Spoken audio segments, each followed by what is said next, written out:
Okay. Hey guys, how are you? Hello. And, Hi. and welcome to everyone joining us to the Pints and Prototypes podcast. This is actually our second podcast.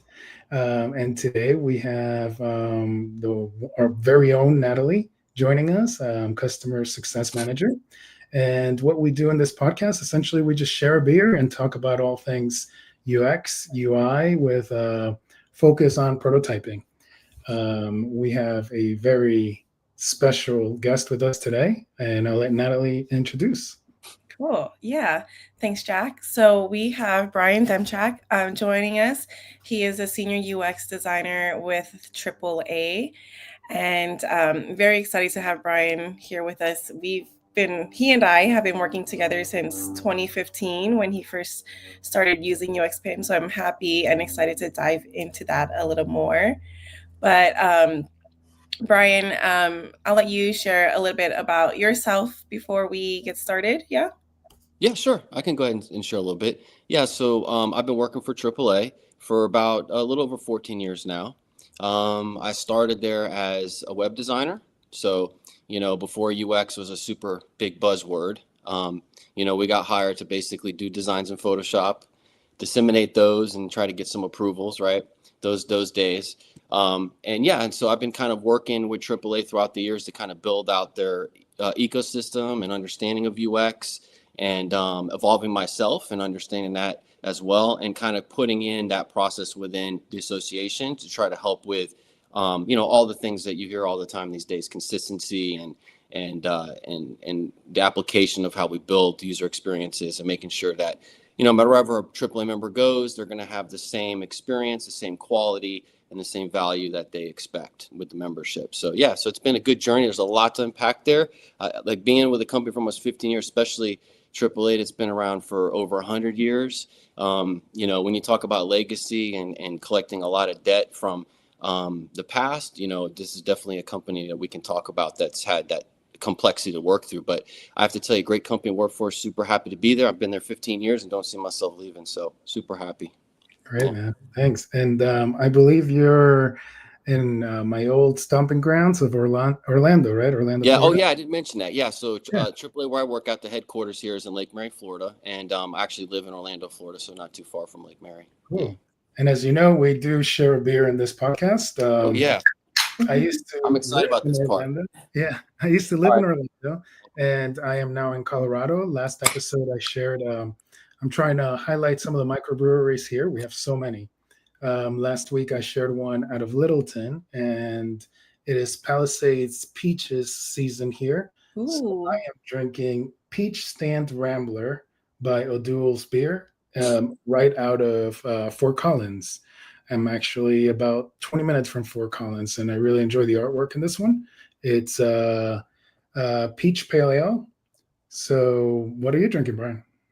Yeah, so I picked a local beer as well, just to throw some props out there. But I've tried to pick the most metal beer can I could get, and I don't mean metal like what it's made out of. So if you look here, this is such a cool label.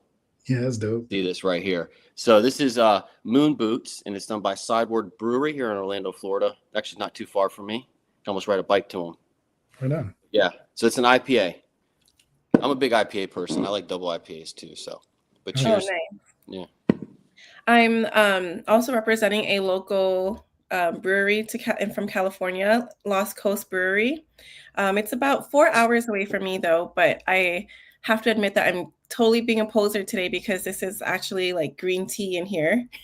It's brown. It's brown liquid, but I have to pick up my my daughter after this. So which I really like the sound of your peach beer, Jack, because the other weekend we went to go pick peaches at a farm. So I want to know how that one tastes, yeah, and it's maybe you'll have to refreshing send and me. delicious so far. Maybe Yeah. you'll have to send me some. Absolutely, yeah. All right. Well, So, cheers. cheers.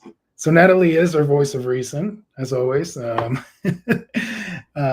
yeah, enjoy your beers, guys, and let's just jump into it. Brian, you've been with us with UXPin as a client since 2015, and you mentioned that that's essentially when you started working with AAA.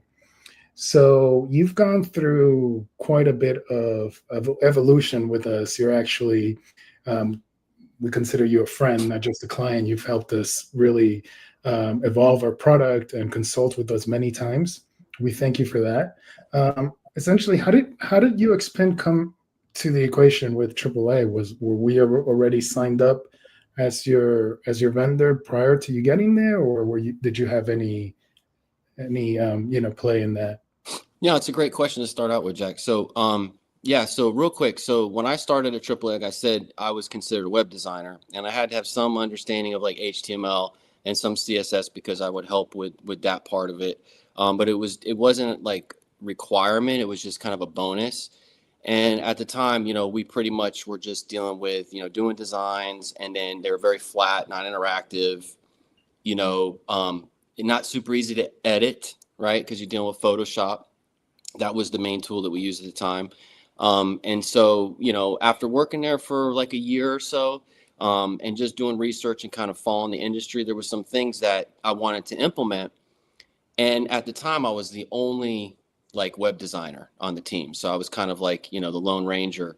And I had a big team of developers that I had to support. I think at the time it was like close to like 18 or 20. And we were managing not just consumer facing products, but also internal facing products. And at that time, AAA was just really getting their feet wet with roadside assistance being an online thing and even being an app that you could download and do your roadside at that point. So again, kind of starting out from there, like UX was still kind of a buzzword. It was kind of being brought in. So after about a year or so working there, they decided to hire another UX designer in another area of the department I worked in. And when he started, we started collaborating and started sharing, pain points and how we would maybe work together to try to deal with that. Mm-hmm. And so immediately we, at that time converted over to Sketch. We were using Sketch a lot, right? So we went from Photoshop right into that.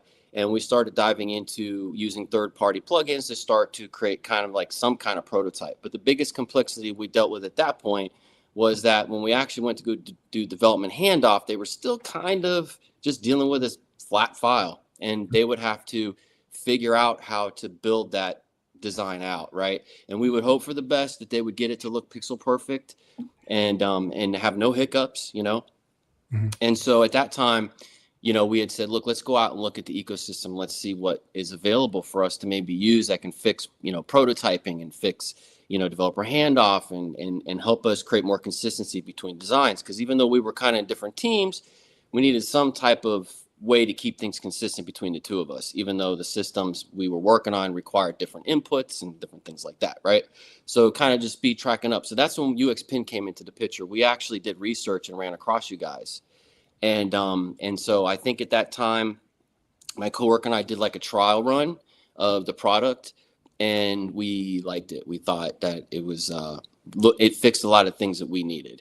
And so I think, Natalie, that's when my coworker reached out to you that time and mm-hmm. basically started to create kind of a connection between us. And I think the first thing was, hey, let's meet about UXPin and stuff. And I think at the time, like we were still not 100% like, hey, we're going to do this because there was a cost to it. And whenever you're dealing with like, environments like AAA, and I don't know if everybody knows, but AAA is a nonprofit company, which is really interesting. A lot of people don't know that, but they are. I did not know that. If you look into the history of AAA, I have to tell you, it's pretty awesome. Like all the things they've influenced and done.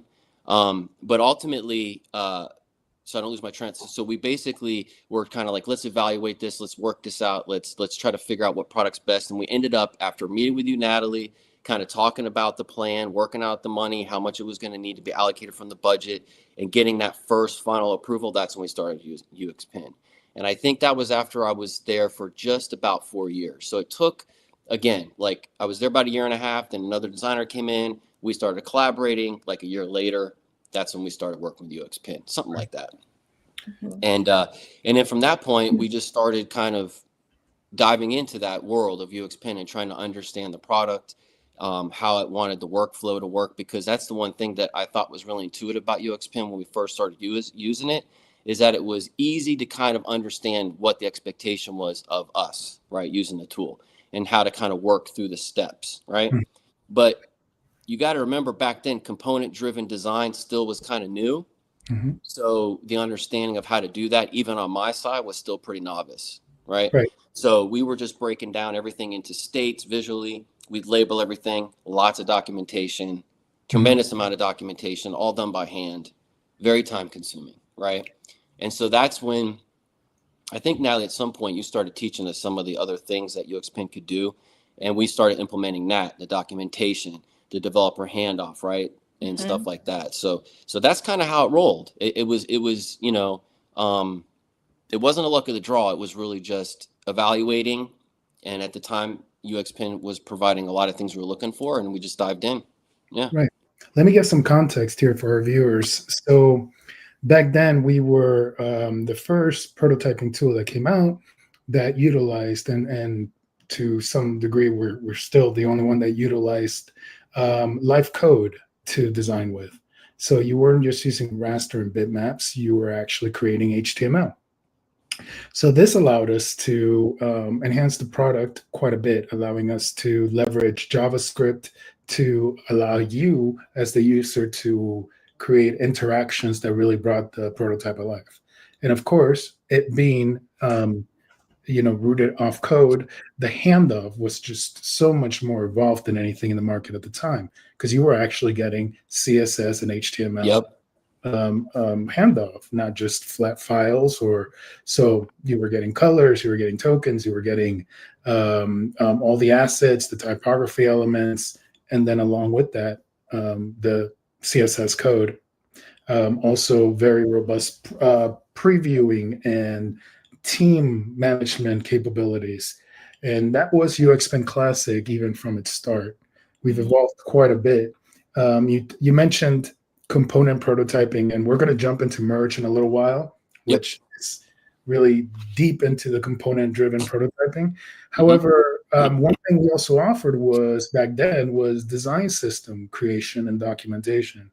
So I believe you guys started with a classic design system that you created in UXPin. Can you share a little bit about that, how that came to be, and what it Yeah, so that's a good question too. So yeah, so I guess we were working with UXPin. I want to say once we integrated it and we were really using it and we were starting to see the benefits of the developer handoff, like you said, the HTML, the CSS, all this stuff kind of happening. That's when we kind of dived more into doing more with UXPin in regards to consistency. So for example, right, like spacing, like things like that, pixel pushing, I call it, right? When you have a lot of different designers going in and doing that, right? That's when things start looking different, right? So here's what we did. We said, okay, what can we do? Oh, UXPin's got this component driven, DS element to it, right? So that's when me and my coworkers started collaborating on, okay, let's build a system out now. Now that we've used UXPin, we know how to design with it. We've done some prototypes and we've gotten approvals. We've done this. Now let's take it to the next step. Because again, whenever, at least for me, whenever I'm learning something, right, I like to take everything incrementally. I don't like to dive into the best feature right off the bat because I feel like I'm not going to get the most out of the tool if I don't understand the basic stuff, right? So once we got through that, right, and we said, okay, we don't need Sketch anymore. We don't need this. We can move on. And we're completely, in UXPin 100%. We're not using old prototypes. We're not reverting to old stuff, right? We were completely converted over. All right. That's when we dived into the classic stuff and actually building a design system out. And one of the first products that we really, really utilized this for was for one of our travel products. Um, and it worked out really, really well, right? But again, with multiple products going on around us, right, like the design system has to fit all those needs. And that's when at that time I started diving pretty heavy into atomic design, right? Understand atomic design, understand a component driven design process, and that's how we built the classic merge design system. We used those principles, right? So we started building it out, and it started working really, really well. At the time when we implemented it, when it was fully done, we had a team of 5 designers that were basically we were developing a product from scratch. And whenever we would do design thinking sessions, which we did a tremendous amount of them, we would use that design system, and we were blowing them away how quickly we could build prototypes and do like full on user testing within a week and come out with results. I mean, we were basically, for the most part, doing design sprints where we would go like 5 days. We'd start with day one. We'd bring, people in, interview them. And by the end of the week, we would have a prototype that we would have fully built, and we would test it on the last day and share all those results with the team. It's a pretty standard design thinking process, but it was super beneficial having UXPin have that ability for us to build that design system out, because all the designers were able to disseminate and conquer and come out with something that looked like it came from one designer. So that's big kudos to you guys. So once we did that, right, that's when we started really getting excited about what the future looked like. And I think that's where you guys are going to probably want to lead to is once we started to implement and mastered that side of it, you guys started talking to us about, well, hey, you guys use Storybook. I don't know if you remember, Natalie, I think you might, or maybe you, Jack, might have been the first one who had mentioned that to us. And that was our next step. Once we understood that process using UXPin, we were like, okay, now it's time to really start thinking about what design system really is. It's not just the classic DS inside UXPin. It's too isolated. It's very specific.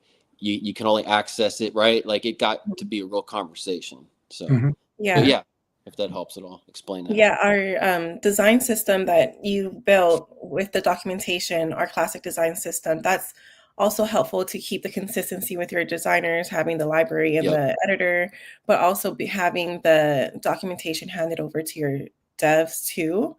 And I think when we introduced Merge, actually designing with coded components, it really aligned because you were already doing the atomic design approach. So I think our conversations just kind of happened naturally, and it just made sense to talk about Merge with you. And it was a perfect timing because we were launching that, and you were also advancing your design system too. So I feel like we both progressed with Merge, as well as you were fine-tuning your design system, and it was able to like help each other out, I guess, with the structure of how Merge components work. It was a good introduction, and I think it just I think even when we were talking in our meetings, you included Jack, we were kind of already in the pocket with where the product was going. I think we all were in the mindset of, okay, this makes sense. And I know that's when we really started talking about, okay, what's the next steps? And I think for us, Storybook was the next step. So I don't know what your next question is there, Jack, because I could go on for a while with this one. But that's how we did it. So yeah, we implemented the classic, fully integrated it, used it with, a pretty good sized design team, and it worked out really well. I would say real quick before we move on, I don't know if this works into the question or not, but it'll lead into why we chose Merge, right, in the end of all of this, right? But even with the classic approach and everything being really mature, you're still dealing with the development team interpreting, right? Mm-hmm. So we'll leave it at that, because no matter what happens, you're going to end up at that junction, right? You're going to end up with, does the development team understand how we want this built? And even if you give them a design token file that's fully spec'd out, that's a great starting point. But when you're dealing with responsive design, you're dealing with the anatomy and how you structure pages, it can get really squirrely, right? So that's exactly what the conclusion we came to, right? Like, we have this great tool now that definitely starts bridging the gap between communication between designers and developers, but it wasn't quite there yet.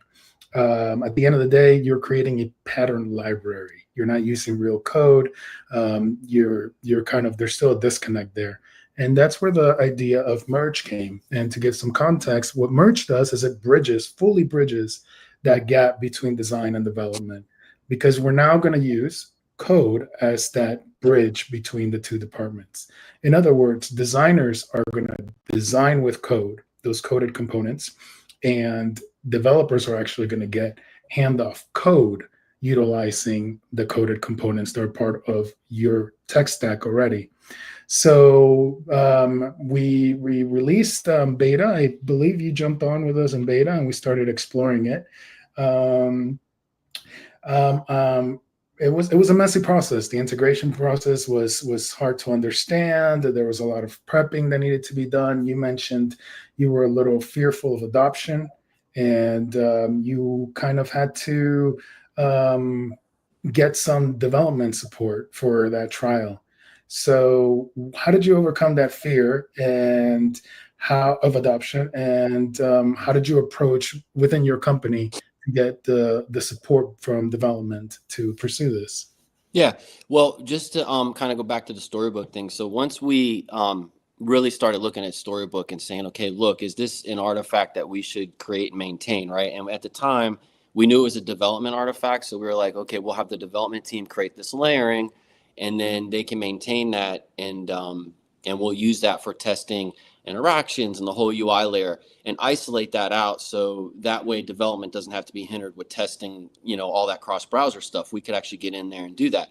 But when we actually looked at it, we're like, oh, wow, this is like front-end development work. This is like a full-stack developer right here. I mean, this is really somebody who needs to know their stuff, and it requires, a pipeline. It requires QA environment. It requires, all kinds of different things. And so when you start breaking it down, right, when you think about the development effort of it, that's where it gets intimidating, because now you got to think about, okay, who's going to do the work, who's going to maintain it, what's the governance of it, and how are we going to increment this into sprints with multiple products, and how is that going to work? I mean, when you really look at it from that perspective, that's where you start to really say, okay, look, we got to think this out. It's a little bit more complex than we thought. But once we started having the conversations with some of our executive leaders and like talking about the efficiencies of the things that we wanted to fix, there was a real interest in pursuing it. And at the time, there was an opportunity for us to use some additional resources to try to build out Storybook, right? And so we took advantage of this period of time where we had some extra resources, and we started building Storybook out. And within a quick period of time, Storybook proved itself to be very, very useful. And we said, okay, look, we need to actually get on this full time. And that's where I kind of came into the picture, because at this time, I had done so much development and worked with so many developers, and I had a JavaScript, background, just, naturally being in web design and stuff like that. So I actually, took it upon myself. I learned React, and I jumped in and I started helping develop the design system using Atomic Design, building out Storybook. And it took, I'll be honest with you, it took about 4.5 years probably total, because we did it from scratch, and there's reasons for that. I don't know if you want to get into that, but we could have used Material UI. We could have used some off-the-shelf design systems. There's great ones out there. But ultimately with us, we wanted to make sure we had control, which big companies, when they have a lot of products like AAA does, and there's a lot of things that has to be documented, a lot of things that has to be accounted for and stuff like that, it just makes sense for us with the kind of company to build our own in-house design system. So we did it. Once it was fully built, we circled right back around to merge, right? Mm-hmm. And I think we had some conversations around, hey, do we even need merge now that we got Storybook, right? It's like we do our designs with the classic approach. We have a team that builds out Storybook, creates the stories. Those stories become a developer handoff, and you have this perfect handoff where it's like, I'm going to copy the code right out of Storybook. I'm going to put in all my, business logic, and I'm going to be done. And immediately within 5 years, our process became so efficient, right? Because it's implementation. But there was still that question. It was like, but wait a minute, guys, can we do better? And that's where Merge came in. And we started implementing Merge, and taking our design system, our React design system, and coding it in to UXPin. And I have to tell you, it's pretty amazing what you guys have done with the product and how this whole thing works to begin with. But now that we've fully integrated it, and I know you're probably gonna have questions on this, it's pretty wild. I mean, we're still, even with it implemented and us using it, we're still learning all the possibilities you can do with this new design process that we have in place, right? And it's, again, comes back to the developer handoff. That's going to be the number one thing that stays top of mind. And we've talked about this a lot. Is it really developers that need a design software that spells it out for them? Is it designers that need design software that spells out development for them? What is the question, right? How do you answer that? Well, I think the answer is all the above. The product needs a service, the developer needs a service, the designer. Most importantly, the designer, right? Because developers have their skills and we have ours, right? But ultimately, that's where we ended up. So I think once Storybook was fully integrated into our design process, it was part of everything we did. It just made sense to say, hey, look, let's get this into UXPin. So, yeah. Yeah, that brings us around That was around 2021 when you joined us, and then Natalie worked heavily with you in consulting and Oh yeah. walking you through it.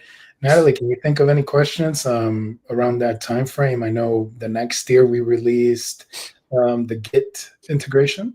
You know, in this Yeah. until now, Brian was exploring the storybook integration, but then we released the Git integration, which allowed you to actually connect a repo directly to merge, meaning all your React components were now available and accessible in an atomic way to be able to compose the UX experience out of those, and of course expose all the properties that those components are able of managing. So, Natalie, what did you find around this time in working with Brian? And yeah, I feel like at that time they were when he shared their design system with me, Brian, when you shared about your design system, I remember it being at a very mature state. But a question that comes to mind is how did you determine that your design system was ready for merge? Yeah, oh, that's a good question too. So I would say ultimately it's all about development effort, right? All hands on deck. Let's get Storybook built out. Let's make it fully documented, fully robust. Everything's there, right? We have clear pipelines for everything. Everything's accounted for. We have approval processes. Everything's in place, right? So it's not just Storybook. It's the ecosystem around it, right? Everybody understands what we're doing, because that's another thing with big companies like AAA, any corporation, right? That's been doing stuff for a very long time. There's a debt there, right? And there's also a trained understanding, right, of where they are today. And sometimes when you're trained that way, it's hard for you to see where you're going to go, right? So it's real important for us to kind of paint that picture for them. But it's like when you're at this point when you're saying, okay, look, I gotta train everybody on this and make sure they understand the power and the benefit of it, that they're going to continue to put money towards it, right? Because everything's about funding. So ultimately, we got to that point. When I tell you, like, our design process got to a point where it was so fluid that they were just asking so many questions. How'd you do it? What's this? What's that? That's when we knew we were ready. It's like, okay, so now we've got this. Let's go ahead and put all hands on deck with UXPin. Let's get this built out, right? And that's what we did. And we started using the Get approach. We started building that out, and again, learning that process, because now it's another pipeline, right? It's another development artifact that you have to maintain. And we have to understand the debt of that. And I think anybody that's going to use UXPin and use Merge, they have to understand the debt if they're going to even see the benefit of it, right? Because in the end, if you feel comfortable with how you're going to maintain it, you're going to see how efficient it's going to be for you in the end, right? Because in reality, no matter what you do, whether you're just using UXPin to design, which is fine. I've talked to a lot of designers like, look, I just need, sometimes Figma comes up a lot, right? XD comes up a lot, right? But I tell them, I'm going, that's when you're talking about these products, and they're all very good products. They're all trying to do very similar things that you guys are doing. You really get down to really understand architecture and how companies work when they deal with digital products. And that's where I think experience comes in. And I didn't have it at first. I gained it working at AAA and understanding how that works and how big companies work. And I think that's really important. It's not just turning designs out. Like, don't get me wrong, right? There's lots of great designers out there that can take a concept and turn it into a beautiful web page, but they may not understand like how to architect that, or maybe they design something that's very complex to architect, right? And so that's where you get into this kind of thing where it's really like, do I understand UX from an architectural perspective to even build the design system and understand how to use it? And I think that's where you get a lot of intimidated designers, because they're like, well, do I even need this?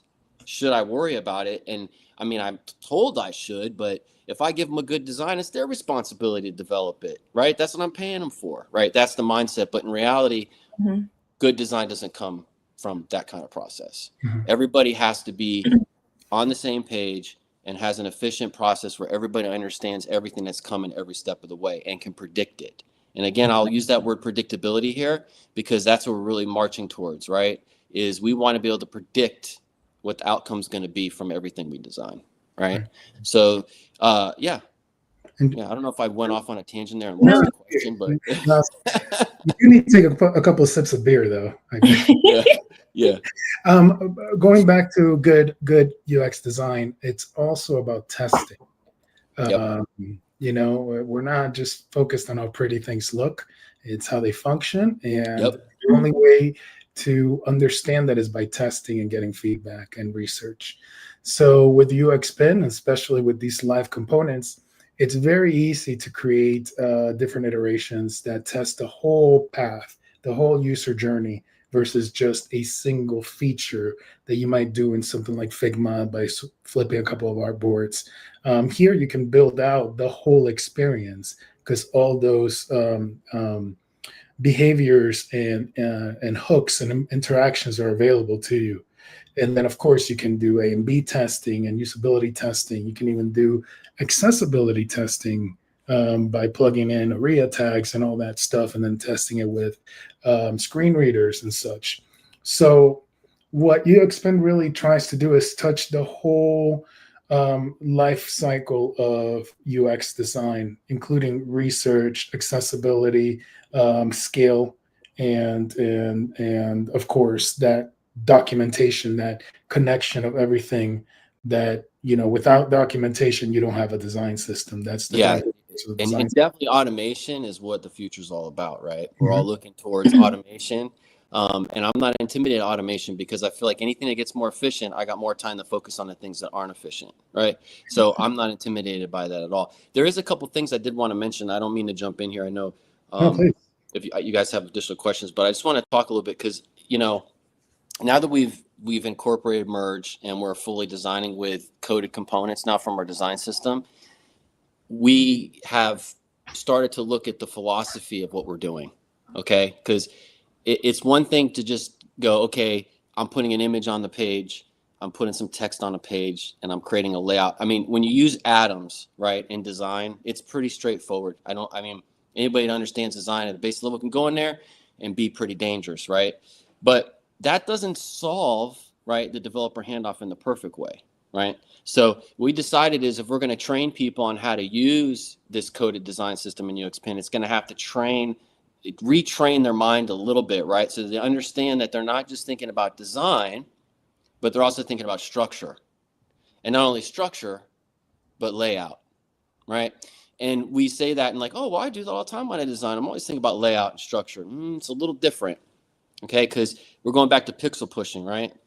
So now we're at this point in our process where we're trying to come up with what's the philosophy of how you approach design now with the coded components so that everybody's doing the same thing. And so I'll give you a little window into kind of what we're looking at right now. And it's like basically you have this concept of I'll just do like the classic UXPin approach, but using our design system. You can have a designer go in and create a whole layout just using the atoms. They could go to town, create whatever they want, right? They want a 2-column layout, a single column, 3-column, whatever they want, right? But at some point, they're still pixel pushing. They're still moving all these little atoms around on the page and making sure everything's spaced perfectly. This is where we take them into the second phase. The second phase is now that you've designed it all laid out the way you want it to look, let's get it into a layout, right?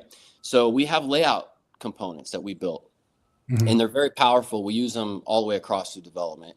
And it's nothing, I mean, Material UI does something very similar. We have a little spin on it, but it's pretty much verbatim, very similar to theirs. And so we tell our designers, okay, now you're going to put that into a layout. So they'll pick what they want, and we have all kinds of layout containers that they can use. Once they do that, they drop it in. Now it's locked. They don't have to worry about spacing anymore. They don't have to worry about it. All just magically just spaces perfectly. Now they got a section, see? So they started out with what do I want it to look like? Here's my layout. Now here's my section. And so now we're taking that section and we put it into a whole design, right? So we've kind of broke it down, and that's the philosophy we're using because it's, it's you got to get used to it, right? Because you're going from this idea of like, I've been trained this way, I just design away and don't think. The properties panel actually makes things easier, right? And what's happened now is our designers are becoming coders just by using UXPin because they're learning the props, they're learning the component names, they're learning the ecosystem. And the best part about this is, to be honest, is the developer handoff. I mean, I haven't got a measurement for you guys yet, but I'm going to work on this for you. Mhm. Is how much more efficient it is getting that full code set without any business logic, mind you. Because Storybook, we do have some logic in there for testing. We do add API calls into our Storybook stories to test, different data coming in, different amounts of it. You know how it goes, test and layout. Sometimes it comes in on the page, sometimes it's not there. You got to account for that. But ultimately now it's like we take that code and it literally goes into Storybook like a copy and paste. Yeah. So a little bit of massaging on it just to get it fully responsive across device, very little. And then now that's ready for developer handoff. So I'm seeing like just off the top, like a large percentage increase in efficiency.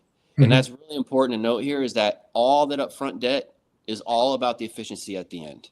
And that's Right. what I was trying to say. That's the intimidating part, right? It's like, is it worth the squeeze, right? For the end. So Yeah. And a benefit that's often overlooked, you touched up on it, is that designers are now using the real properties, right? Named exactly as the developer will reference them. yep. Using understanding, for example, in a layout component, like you mentioned, let's say you have a grid component, and you might have properties per breakpoint of how many columns that grid should scale out to. Designers are now understanding how a developer codes these grids, and they can understand the limitations and the workarounds. At the same time, now your designers are talking to your developers in the same jargon. We're talking about not columns, but the breakpoint. We're talking about the breakpoint property. We have the nomenclature in place to really communicate and stop that gap that we have between the two departments that That's seems right. Yeah. forever we've been trying to resolve. Yeah, so that's a great point. And you started using merge in its infancy, so you've seen it come a long way. Oh yeah. So yeah, in your case, you needed to have a design system that's already pretty evolved in order to take advantage of what we had. Whereas now we have tools such as a bilateral process that allows you to take the coded component and break it apart and go back to the design phase, the ideation phase. Would you say that now with some of the tooling that you've seen, merge can actually in fact be used more as a tool to develop the design system, the product that you actually needed initially to integrate with merge? Is there an exploration, a UI exploration aspect to it that, and bridging those two environments that could have helped you come to that end product quicker? So let me make sure I understand the question. So are you saying like using Material UI versus what we did from scratch, or are you meaning like just Yeah, I okay? understand. I think I understand the question. Yeah. So Material UI, for some, for who might not know, is an open source framework that gives you essentially all the atoms, all the components in an atomic format that you need for a design system. And of course, you can theme it and create one. Of course, we offer that right out of the box, so you can create your own personalized design system from that root. Yep. In the case of Brian, he started out from scratch. These were not rooted off of any. So it started out with pixels, essentially, designing these and then coding them. Yep. The question, Brian, was, do you think a client would still need to have a coded component system, or could they start with Classic and the merge offerings and evolve to a coded component system with the tooling that's now in place, like breaking away and going back to ideation? Well, here's okay. So that's a tricky one to answer, but I do understand the question. So thanks for re-explaining it, Jack. So this is the development thing. We're getting into development land a little bit, right? So I think if you have a development team that's very familiar with Material UI and they're happy with using it, then that might be something you want to leverage, especially when you're starting with a product that hasn't been visualized yet. So we're talking about a project that's basically in its strategy stage. Like it's like what do we need and how are we going to solve for it, right? If you're starting at that junction, you could say, hey, look, I want a development team that knows Material UI really well because we're going to use it in UXPin to build out our design system. I think to your point, Jack, absolutely you could do that. You could absolutely do that, right? We just didn't follow that path. Mhm. Like I said, we started with Storybook, and that kind of led us into hey, let's do it from scratch, because there's a lot of things unique to AAA. And there was also a development understanding where we were like, okay, we could simplify the performance of the way that we build our design system, actually make the design system more efficient for performance purposes. Like we can go underneath the hood and we can do our own little trickery, right? And that's going to, mind you, like if you have a development team, like if you look at Apple, for example, right? Just kind of name dropping Apple, but they're another company that have their own design system, and they have a lot of products that they maintain, and they try to keep everything similar and consistent. Same complexity we deal with, right? It's like at some point, I think it's really dependent upon what the development team can do. That's your first thing you have to answer. Do they want to use Material? Are they a team that feels like they could build the design system out from scratch for this particular product because it's unique? Are they going to use something off the shelf that maybe UXPin doesn't provide, right? Like Shopify or something like that, right? Like that's something that's really popular these days for people who are doing, anything that deals with commerce and stuff like that, right? So it's not a one size fits all. I think, you're going to deal with a lot of custom design systems coming out here in the near future. I think you're going to see a lot more of it because it's gotten way easier, right? That's another thing too. Absolutely. And also you've got Webflow. Webflow is doing some really interesting stuff as well with design system integration and stuff like that. Because a lot of people now these days, they're looking at like CMSs. Oh, that's another thing to mention. Our design system is completely tied into a CMS now. Okay. So you can build complete pages out in a CMS using our design system. So we've got a full ecosystem now, which is pretty wild, because even our designers are going to start going in. That team is going to do their designs in UXPin. That's where we're going to hopefully build out this whole UXPin ecosystem and get the whole association and the design teams involved, because I think, this is the future. I mean, I think this is where everybody's going to go anyway. So to answer your point, yes, they can definitely do it. We just didn't, it's just not the way we did it. Mm-hmm. Yeah. Okay. And in around 23, we experimented with responsiveness. We didn't have responsive layouts quite yet.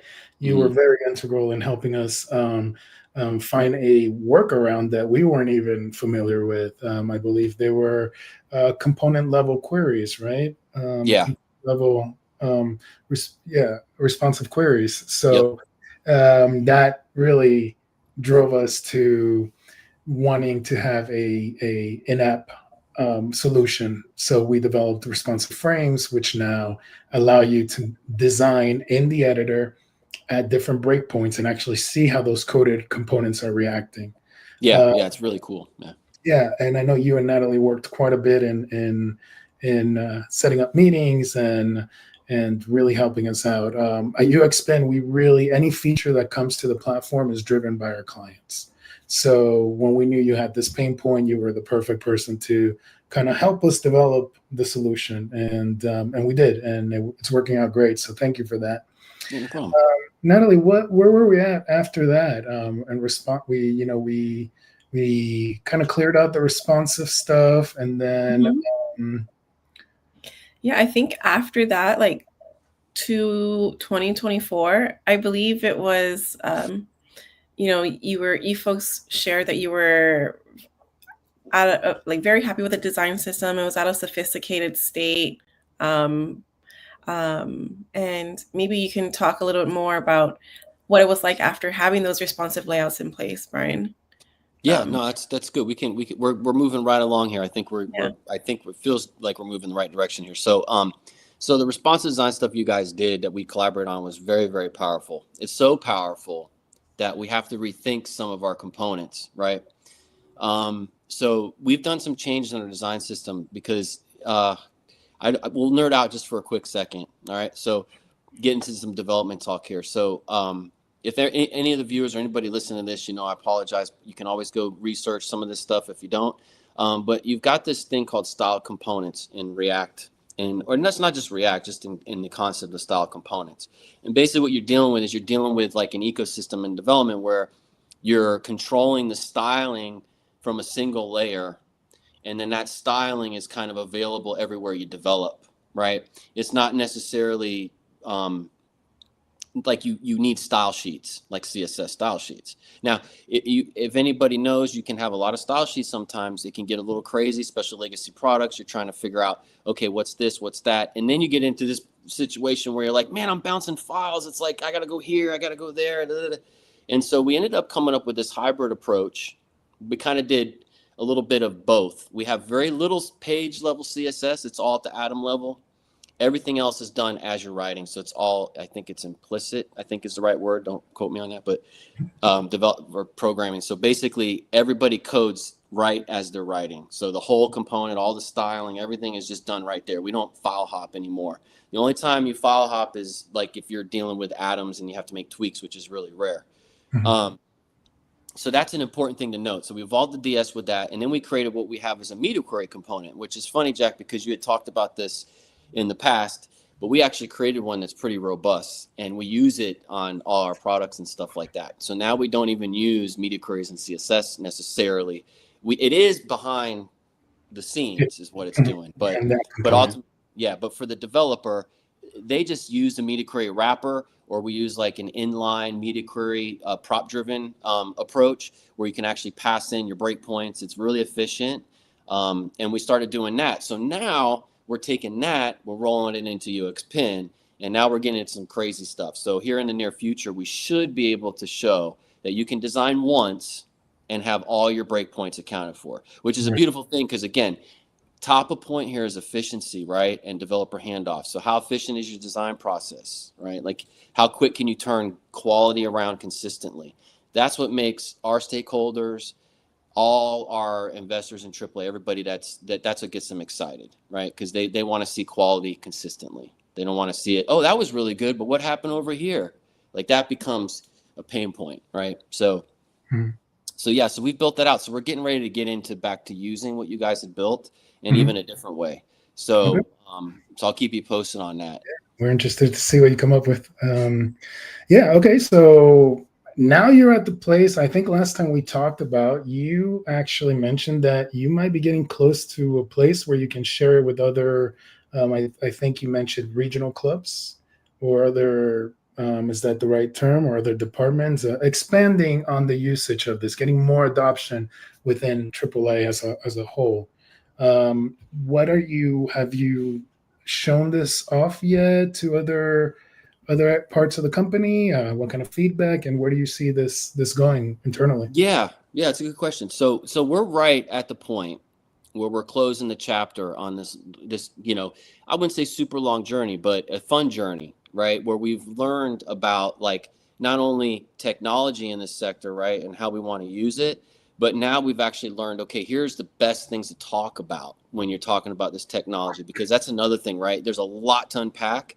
And when you're dealing with people who are like, I don't need to know that. What is that? What are you talking about? And that's a problem. So we've now gotten to a point where we go, okay, we can talk about the things that everybody understands.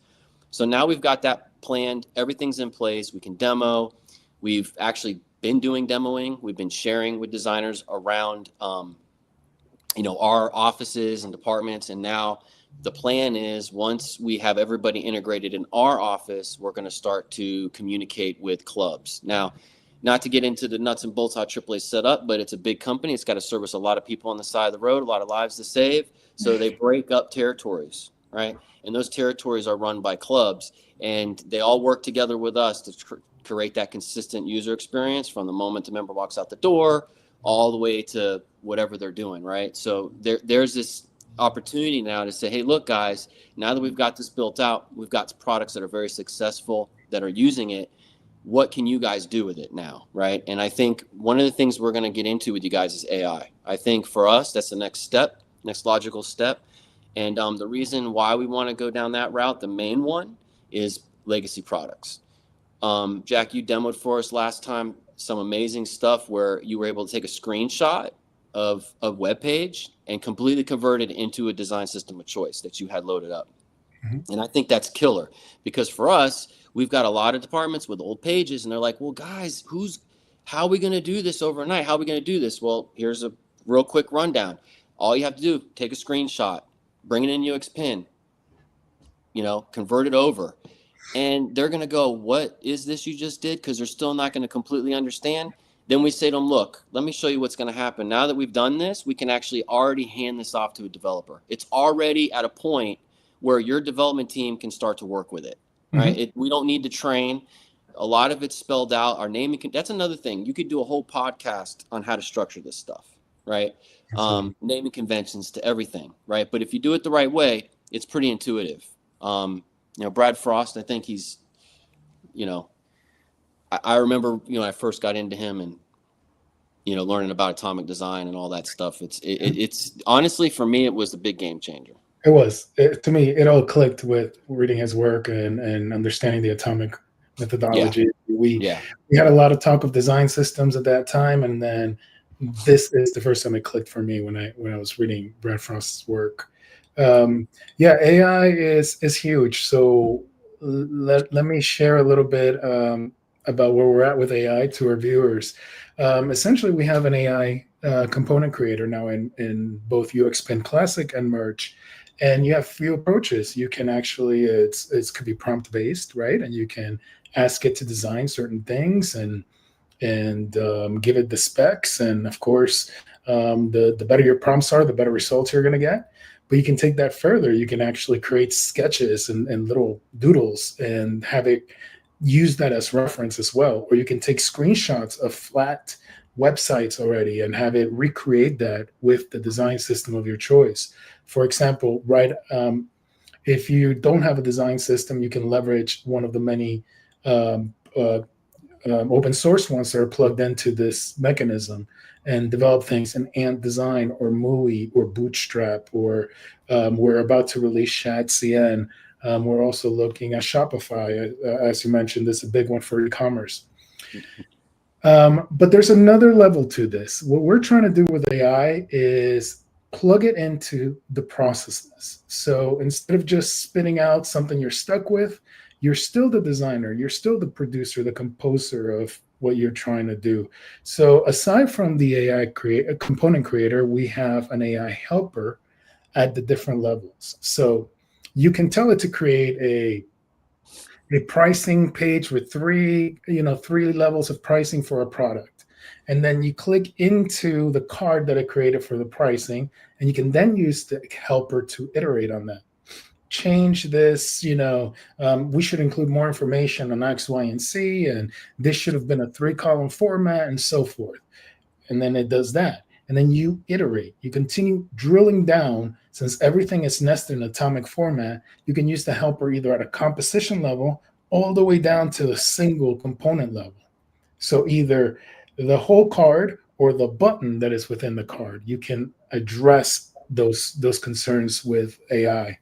And when it's going to get really powerful, we've invited you to, as being one of our clients who has the most evolved design system, to actually tie in your design system with AI, meaning it becomes a designer. It knows your use cases. It knows the do's and don'ts. It comes alive. It knows how to structure your layouts that you mentioned, how your grids are set up.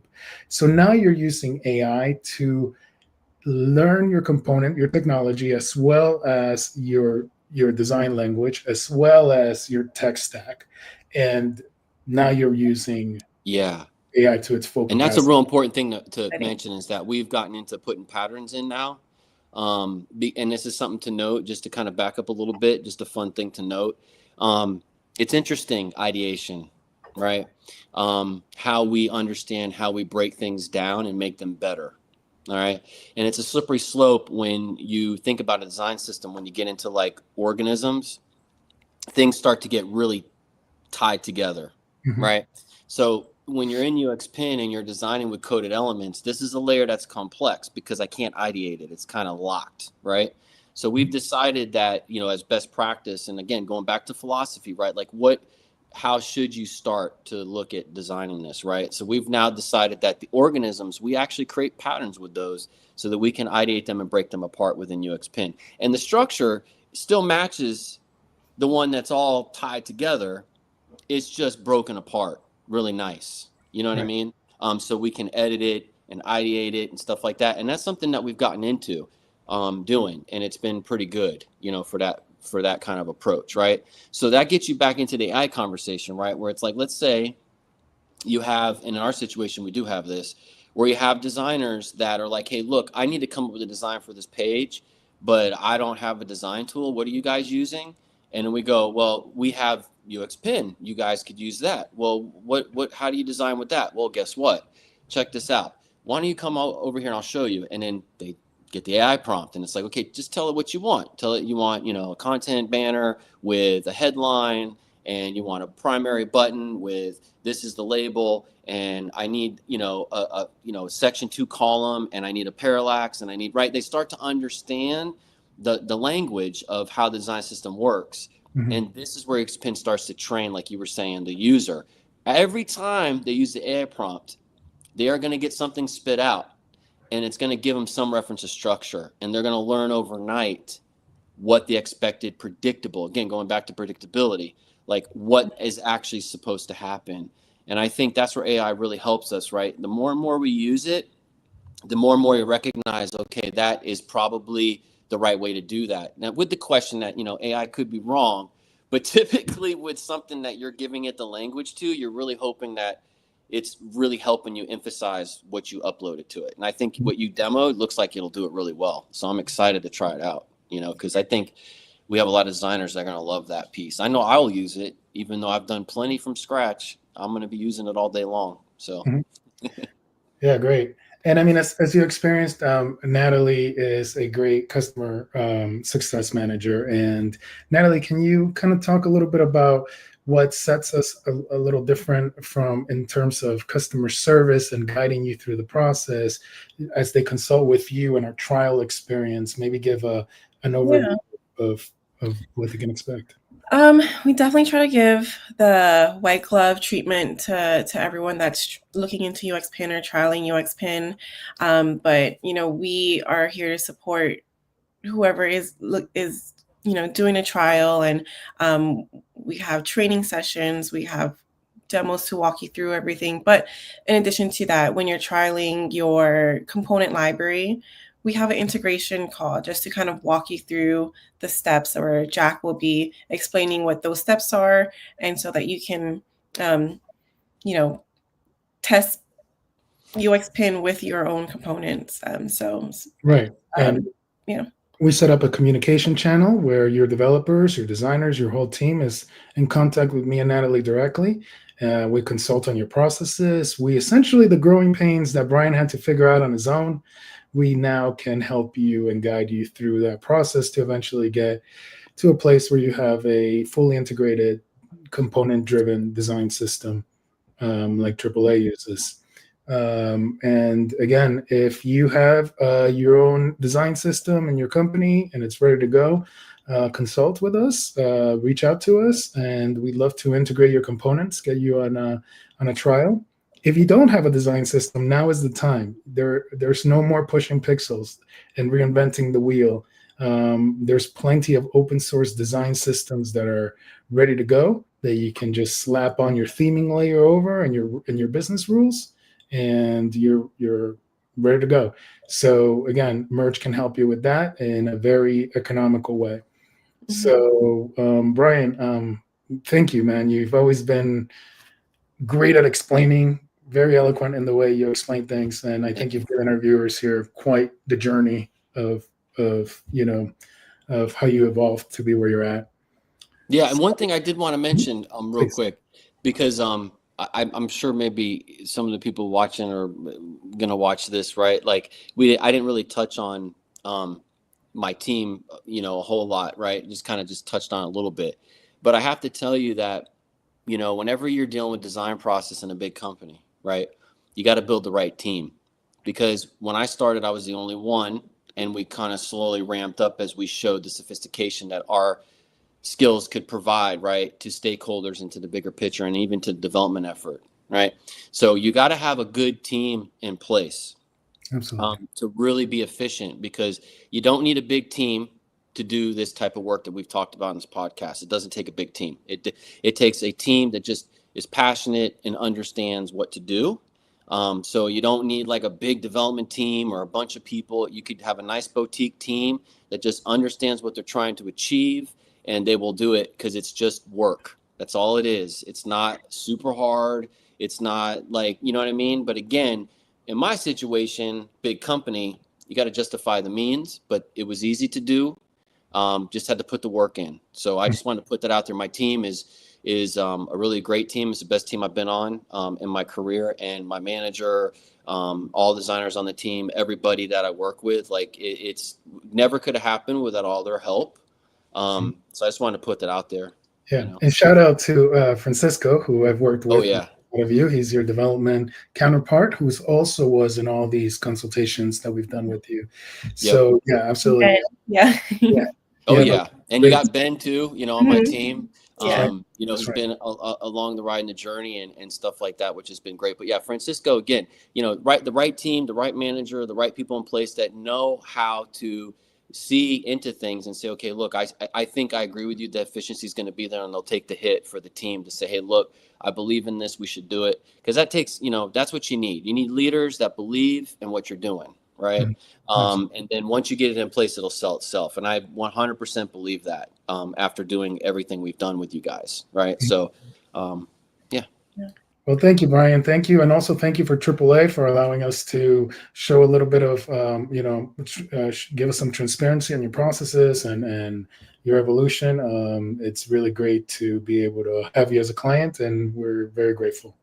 I'm very excited, looking forward to working with you more as we, you know, discuss and share the UXPin and Merge AI capabilities with the other teams. Yeah, no problem. I really appreciate you guys big time, and I'm glad that I've got to work with you guys as much as I have.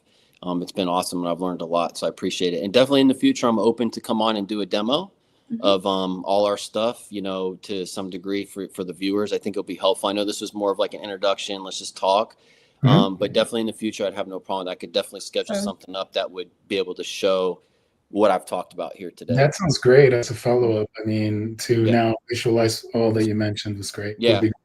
I think all your viewers get a kick out of the output of what our code looks like. Yeah. So. Yeah. All right. Thanks again to Odell Brewing Company here out of Fort Collins. It was delicious. I have a few more in the refrigerator. And same here. Mine was great. Cheers, I got a little bit left. I actually don't have very much left. Good. And that's episode 2. We're getting better at this, Natalie. And I guess we'll see you guys next month. Thank you for your time. Thank you for having me. Have a good one. Thanks, Brian.